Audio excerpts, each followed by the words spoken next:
6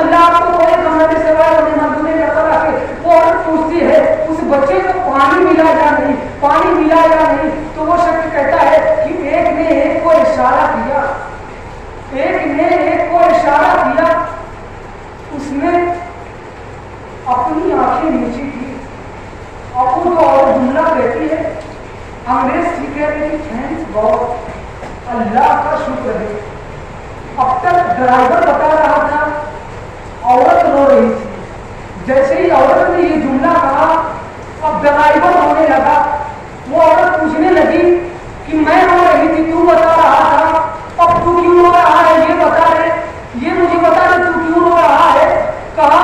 یہ عورت تو نے کہا اللہ کا شکر ہے، اس شخص نے جس نے اپنی نظریں جھکائی تھی اس نے رحم کھا کر بچے پر نظر نہیں جھکائی تھی بلکہ اپنا تیر اٹھانے کے لیے اس بچے پر حملہ کرنے کے لیے اپنی نظر کو جھکائی تھی۔ اب اس عورت کا جملہ ہے، وہ عورت اپنے بچے کو اپنے کلیجے سے لگا دیتی ہے اور کہتی ہے چپ ہو جا، خاموش ہو جا، ارے مجھ سے یہ نہ کہنا کہ وہ بچہ بھی مارا گیا۔